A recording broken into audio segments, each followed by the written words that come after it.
સુરતના Salabatpura police station વિસ્તારના રહેવાસી અય્યુબ હુસેન લૂંટીવાલાએ પોતાની સાથે લાખોની છેતરપિંડી થઈ હોવાનો આક્ષેપ કર્યો છે. આ મામલે ઉમર પીલા અને યાકૂબ સોની નામના વ્યક્તિઓ સામે ગંભીર આક્ષેપ કરવામાં આવ્યા છે. મળતી માહિતી મુજબ આંજણા વિસ્તારમાં આવેલી નંબર 8 અને 9ની મિલકત અંગે ઉમર પીલા અને યાકૂબ સોનીએ રઉફ બોમ્બેવાલા સાથે ટેલિફોનિક વાતચીત કરી હતી. દરમિયાન અય્યુબ હુસેન લૂંટીવાલાને જણાવવામાં આવ્યું હતું કે તેમની જમીનનું એને પાસ થયેલું નથી, જેના કારણે મનપા દ્વારા તેમની મિલકત તોડી પાડવામાં આવી શકે છે. સાથે જ મિલકત બચાવવી હોય તો મનપાના અધિકારીઓ સાથે વાતચીત કરાવી આપવાની ખાતરી પણ આપવામાં આવી હતી. આક્ષેપ મુજબ આ વાતોમાં વિશ્વાસ રાખીને અય્યુબ હુસેન લૂંટીવાલાએ ઉમર પીલા અને યાકૂબ સોનીને ₹10 લાખ રોકડા તેમજ ₹12.25 લાખનો ચેક આપ્યો હતો. ભોગ બનનાર અય્યુબ હુસેન લૂંટીવાલાના જણાવ્યા મુજબ પૈસા આપ્યા બાદ પણ કોઈ કાર્યવાહી કરવામાં આવી નહોતી અને પોતાની સાથે છેતરપિંડી થઈ હોવાનું સામે આવ્યું છે. તેમણે જવાબદારો સામે કાયદેસરની કાર્યવાહી કરવાની માંગ કરી છે. મારું નામ અય્યુબ ગુલામ હુસૈન લોટીવાલા છે.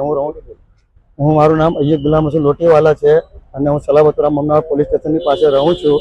અને મારી સાથે જે આ લોકોએ જે ચીટિંગ અને ફ્રોડ કરેલો છે એ લોકોના નામ ઉમર પીલા, યાકૂબ સોની. એ લોકોએ મારી આંગણામાં આવેલી મિલકત છે 8-9 નંબર 109 નંબરના ગાળાની, તેના અંદર એ લોકોએ મને ગભરાઈ નાખેલો હતો કે ભાઈ રઉફ બોમ્બેવાલા સાથે મારી વાત કરાવી. લોકો રાણી તળાવ બોલાવીને ઓફિસમાં તો મને કે તમારી આ મિલકત તૂટી જશે તો એને કમ્પ્લીટ નથી, તો તમે એને કહે કે બચાવી હોય તો હું મ્યુનિસિપાલિટીના ઓફિસર સાથે વાત કરું. તો મેં કીધું કરો. પછી એના પછી પાછો મને બોલાવ્યો ફોન કરીને. પછી મેં કહ્યું તો મને કહે કે ભાઈ તમારા પૈસા આમાં થશે કે તમે કેટલા થશે? તો કે મને કે 25 લાખ રૂપિયા તમારા થશે. મેં કહ્યું મારી પાસે આટલા પૈસા નથી મારી પાસે. તો કે તારી પાસે કેટલા છે? મેં કહ્યું મારી પાસે ખાલી 10 લાખ અને 17 લાખ રૂપિયા છે મારી પાસે. તો હું વાત કરું છું પટેલ સાહેબને. તો પછી શું કે પછી તમને પછી આગળ બોલાય. પટેલ સાહેબ એસએમસી ના અંદર છે. નામ શું આખું પટેલ સાહેબનું? નામ મને ખબર નથી, ખાલી 2 મિનિટ માટે આવીને ચાલ્યા ગયેલા હતા બહારથી. ક્યાં આવેલા હતા એ રાણી તળાવમાં આવેલા. યાકૂબ સોની ને અમર પીલાની ઓફિસ પર. એસએમસી ના અધિકારી ઓફિસ પર જાતે આવેલા? હા, જાતે આવેલા હતા અને ગાડી પર બેસીને ચાલ્યા ગયેલો.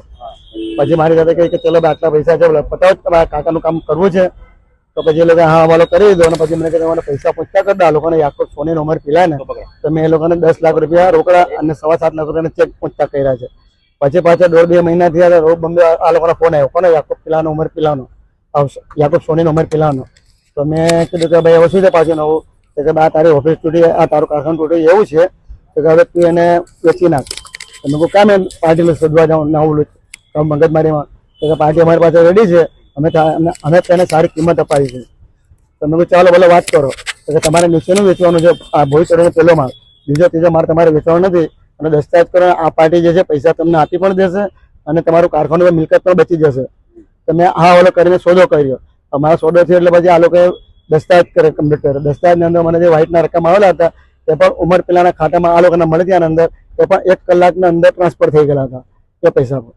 મેં અમે સલાવતપુરામાં જ્યારે હું ફરિયાદ કરી તો મારી ફરિયાદ પર દાદ નહીં આપી.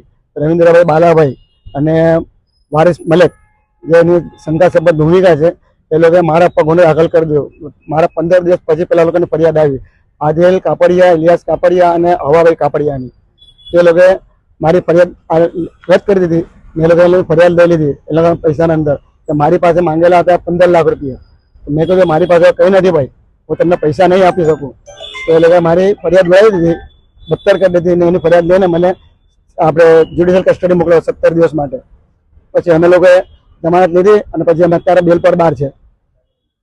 પણ એ પહેલા જે પૈસા આવેલા તે તમારા હકના પૈસા એ લોકો મને વ્હાઇટના પૈસા આવેલા હતા તે ઉમર પીલાના ખાતામાં 1 જ કલાકમાં બી ટ્રાન્સફર કરી લીધા એ લોકોએ. એ લોકો બધાએ મળીને રઉફ બોમ્બેવાલા, પછી આપણે હવાભાઈ કાપડિયા, ઇલિયાસ કાપડિયા, આદિલ કાપડિયા, યાકૂબ સોની અને ઉમર પીલા, આ બધા. એસએમસી ના કયા અધિકારી હતા આમાં? એક જ હતું ખાલી, પટેલ સાહેબ કરીને હતું, બીજું કઈ નહીં. હા, ઇકોસેલમાં ગયા તો શું કીધું? ઇકોસેલના અંદર મેં આવેલો અરજી કરી, આખી ફાઇલ બનાવીને આપી. તે લોકોએ મને કીધું કે તમારો ઉપર વ્યવહાર થઈ ગયો છે, તમે ઉપરવાળાને વાત કરો. એ મેં મારી અરજી દફતર કરી દીધી. મેં કમિશનર પાસે ગયો, કમિશનરે પાછું ઇકોસેલ વાળાને બોલાવ્યા, પછી એસઓજી વાળાને બોલાવ્યા અને એ લોકોને બોલાવીને પછી મારું તપાસ સોંપી. તો તપાસ સોંપીને એ લોકોએ પછી મને કહે કે 2 દિવસમાં 4 દિવસ 2 દિવસ કહીને એમ કે 3-4 મહિના કાળ નાખ્યા. પણ મારો કોઈ નિકાલ લાવવા નહીં એ લોકો. અને બીજું ઉધનામાં પછી અમે અરજી કરી સી ઝોનના અંદર. તો ત્યાં ચિરાગભાઈ પટેલ સાહેબ કરીને હતા, તે મને સારો ઓપરેટ કર્યો, કોઓપરેટ, અને મારી અરજી પર તપાસ બી કરી. એ સાહેબની બદલી થઈ જતા મારું કામ પાછું અટવાયું. અત્યારે તમારી મિલકત પણ ગયા ને પૈસા પણ ગયા એવું છે મારી મિલકત પણ ગઈ, પૈસા પણ ગઈ, પૈસો નથી આવ્યો એના ઉપર. ને ગુનો દાખલ છે હા, અને મારો પણ ગુનો દાખલ કર્યો આ લોકોએ ખોટી રીતે. અમે પોલીસના ઉપર આરટીઆઈ ના પેપર માંગ્યા કે મારા પર તમે આજે કલમો લગાવેલી છે આટલી ભારી ભારી, તો કયા ગુનાના પેપર પર આધારો મારા પર લગાવેલી છે તે મને આપો. તો એ લોકો મને આપતા નથી. પછી ઇકોસેલમાં પાછી અરજી કરી મેં. ઇકોસેલ વાળા પાછો હુકમ કર્યો 90 દિવસ, ચિરાગ સાહેબ પટેલે. પછી કે ભાઈ તમે અમને આ પેપર આપો. પછી એમને તપાસ અધૂરી રહી ગઈ એટલે પછી મારું કામ ખોરવે ચડ્યું. અત્યાર તક મને જો આ તો આરટીઆઈ ના પેપર મળ્યા નથી મને સાહેબ.